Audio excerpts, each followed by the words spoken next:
ये व्यर्थ के बकवाद करने वाले लोगों से मत मिलो, व्यर्थ के बकवाद करने वाले लोगों की तरफ मत देखो, ये क्या कह रहे हैं, क्या बोल रहे हैं। और तुम भी व्यर्थ का बकवाद मत करो। अपने समय को कीमती मान करके निरंतर प्रिया प्रीतम का नाम जप करो, उनके गुण लीला गाओ, उनकी सेवा में रहो।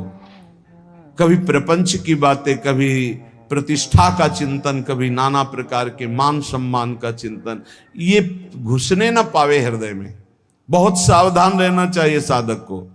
ऐसी बातें देखो मत, ऐसी बातें सुनो मत जिससे तुम्हारा हृदय उद्विग्न होकर प्रभु का चिंतन छोड़ दे। बंद करो अभी। अन्य लोगों के संग का त्याग कर दो, जो भगवत विमुख वार्ता करते हैं, संत निंदा करते हैं, दूसरों की निंदा करते हैं। कुछ हाथ नहीं लगता, ये लोग दुर्गति को प्राप्त होने वाले हैं। भक्तन निंदा अति बुरी भूल करे जिन कोय, किए सुकृत बहुजन्म के छिन में दारे खोए। पर निंदा के किए ते नहीं, आवत नहीं कछुआत, मूर्ख पर्वत पाप को ले चल अपने साथ। तो अलम कश्यापि संगत्या, ऐसा संग मत करो जिनके पास बैठने से भक्त निंदा, जन निंदा, भगवत निंदा हो। ऐसे से दूर रहो। अलम, बंद कर दो ऐसे लोगों का संग। रात दिन हम श्यामा श्याम का नाम जप करेंगे, श्यामा श्याम के लीला गुण गाएंगे, श्यामा श्याम के ही धाम का शोभा का चिंतन करेंगे। जब तुम अपना जीवन श्यामा श्याम के चरणों में न्यौछावर कर दोगे तो पूरा भार श्यामा श्याम ले लेंगे और तुम्हारे हृदय में मस्ती आ जाएगी। जो ऐसा निश्चयी होता है, दृढ़ निश्चयी, उसके अंदर दृढ़ विश्वास, तो उसके हर समय भगवान की स्फूर्ति होती रहती है। भारी प्रतिकूलता में भी भगवान का सानिध्य अनुभव होता है। वो अनुकूलता में तो भगवान के दुलार को देखता है, लेकिन प्रतिकूलता में भगवान की विशेष कृपा को देखता है। ये सदैव सताते रहते हैं, इसी से डिप्रेशन होता है। बार बार नकारात्मक चिंतन, शोक, विषाद, दुख, चिंता, क्लेश, संताप, भय, उद्वेग, यही पूरे मानसिक स्तर को नष्ट कर देते हैं। उत्साहहीन जीवन हो जाता है। जब तुम श्यामा श्याम को समर्पित हो जाते हो तो ये सब प्रवेश भी नहीं करते, एक अपार मस्ती बनी रहती है। अब क्या होगा? श्यामा श्याम जो करेंगे वही होगा। श्यामा श्याम पता नहीं कैसा करें, नहीं, वो सदैव मंगल भवन है, वो जो करते महामंगल होता है। यह निश्चय उपासक के हृदय में आ जाना चाहिए। इसलिए अपना सारा मन, सारी बुद्धि, सारा जीवन, प्रत्येक श्वास प्रभु को अर्पण कर दो। फिर देखो तुम निहाल हो जाओगे। दुख, शोक, विषाद, क्लेश, कष्ट, संताप, भय, उद्वेग, ये उसी को व्यापते हैं जिसने अपने जीवन को प्रभु के चरणों में अर्पित नहीं किया। इसलिए तुम अपना सारा मन, सारी बुद्धि, सारा जीवन, प्रत्येक श्वास केवल प्रभु को अर्पित कर दो। फिर देख लेना श्वास कैसे अर्पित की जाती, राधा राधा राधा।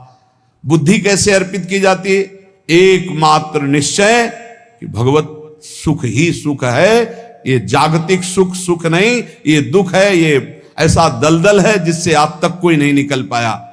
सारा मन, हम मन से केवल प्रभु का मनन करें। बार बार मन को संसार से हटा के नाम में, रूप में, लीला में, धाम में लगाएं।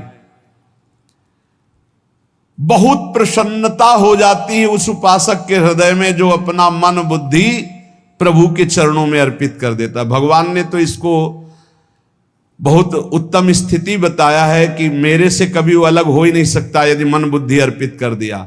मय्येव मन आधत्स्व मयि बुद्धिम निवेशय, तो निवश्य मयि एव अत ऊर्ध्वम न संशया। बिल्कुल संशय नहीं, वो मेरे में ही निवास करेगा जिसने मन और बुद्धि अपनी मेरे में अर्पित कर दी।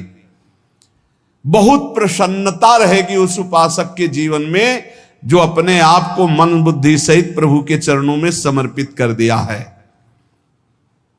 भगवान का आश्रय लेने वाले की पहचान है हर परिस्थिति में प्रसन्न रहना। देखो आप भगवद आश्रित हो कि नहीं। देखो अनुकूल परिस्थिति में तो सब प्रसन्न रहना, लेकिन प्रतिकूल परिस्थिति में प्रसन्न रहना ये भगवान के भक्तों का लक्षण है। हर परिस्थिति में प्रसन्न रहना ये भगवान के भक्तों का लक्षण है। आनंदगन भगवान का आश्रय मिलते ही आनंद छा जाता है हृदय में। उनके पास आनंद का अभाव होता ही नहीं है। जैसे सूर्य का प्रकाश उदय होते ही सूर्य का प्रकाश संपूर्ण अंधकार को नष्ट कर देता है, ऐसे ही भगवान का संपूर्ण आश्रय लेते ही सब दुख चिंता शोक नष्ट हो जाते, आनंद ही आनंद। तुम भगवान के मंगलमय रूप को नहीं जानते हो, पर उनके मंगलमय भाव को विधान को मानना शुरू कर दो। जो भी होता है मंगलमय होता है। हमने जीवन में देखा है, अगर इधर कोई बहुत बड़ा सुख दिया तो देर नहीं लगेगी, 24 घंटे नहीं व्यतीत होंगे और ऐसे दुख दे देंगे, जिससे दोनों का समान भाव रख करके ना दुख में तुम भूलो प्रभु को, ना सुख में फूलो, सीधे भगवत मार्ग में चल। पूरे जीवन की बात देखा है। भगवान के मंगल विधान में सदा सर्वदा सुख ही सुख है, इस बात को मान के प्रसन्न हो जाओ।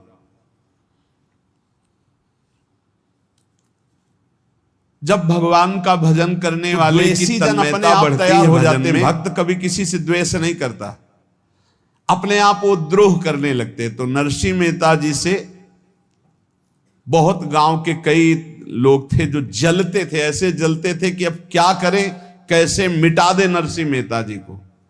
अब उपाय तो मिल नहीं रहा था। तो एक दिन संतों की मंडली आई और उन्होंने कहा कि हम रास्ते में कोई चोर आदि धन ना ले ले, इसलिए यहां से किसी की हुंडी चलती है क्या द्वारिका में? पहले ऐसा था। बोले हाँ हमारे यहां बहुत बड़े सेठ हैं नरसिंह मेहता जी, पर आप कहोगे वो मना कर देंगे। कई बार कहोगे, अगर वो स्वीकार कर ले तो वहां। और उनका लक्ष्य था कि नरसिंह मेहता जी की तो खाने की भी सुविधा नहीं थी, हुंडी कहाँ की बात आई। उनका था कि जब वो ना कहेंगे तो संतजन नाराज हो जाएंगे, अगर हाँ कह दिया तो वहां हुंडी चुकेगी नहीं, तो संतजन अपने आप इनको शाप दे देंगे, अपराध बन जाएगा। ये जन अपने आप तैयार हो जाते हैं। भक्त कभी किसी से द्वेष नहीं करता, अपने आप वो द्रोह करने लगते। तो नरसिंह मेहता जी से बहुत गांव के कई लोग थे जो जलते थे, ऐसे जलते थे कि अब क्या करें, कैसे मिटा दे नरसिंह मेहता जी को। अब उपाय तो मिल नहीं रहा था। तो एक दिन संतों की मंडली आई और उन्होंने कहा कि हम रास्ते में कोई चोर आदि धन ना ले ले, इसलिए यहां से किसी की हुंडी चलती है क्या द्वारिका में? पहले ऐसा था। बोले हाँ हमारे यहां बहुत बड़े सेठ हैं नरसिंह मेहता जी, पर आप कहोगे वो मना कर देंगे। कई बार कहोगे, अगर वो स्वीकार कर ले तो वहां।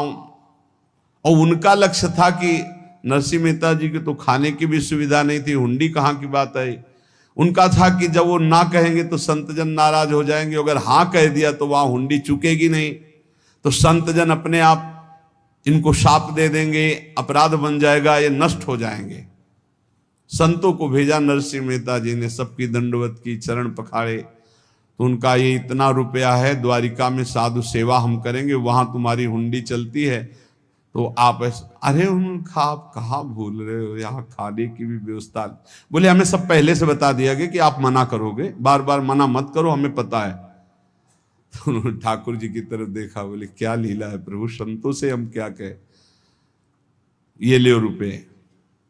उस समय स्वर्ण की मोहरें चलती थी, बेच के बाजार से खूब उन संतों को पवाया, उन्हीं संतों की सेवा की। और उनका अपने सेठ का नाम तो बताओ जहां हमें जाके हुंडी मिलेगी। सेठ सावल सा सेठ। संत जन गए वहां, पूछा कि नरसिंह मेहता जी का जिन सेठ से परिचय, उनका नाम सावल सा सेठ, उनकी गद्दी कहां है? तो जो कुछ भक्त थे वो द्वारिकाधीश की तरफ संकेत करते कि वही हैं। बोले नहीं नहीं, वो सेठ है, उनकी गद्दी चलती थी, पूरी बाजार में कहीं कोई।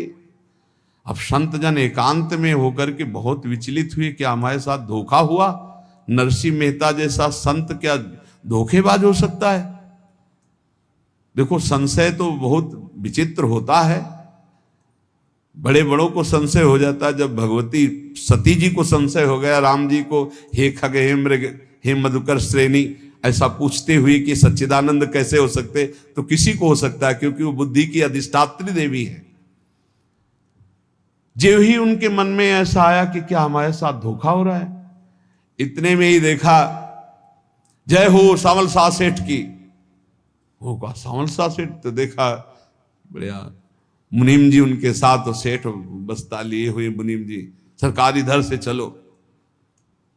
तो उनका सावल शाह सेठ आपका नाम है? संतों ने कहा। बोले हाँ। बोले नरसिंह जी? हाँ। बोले आपकी हुंडी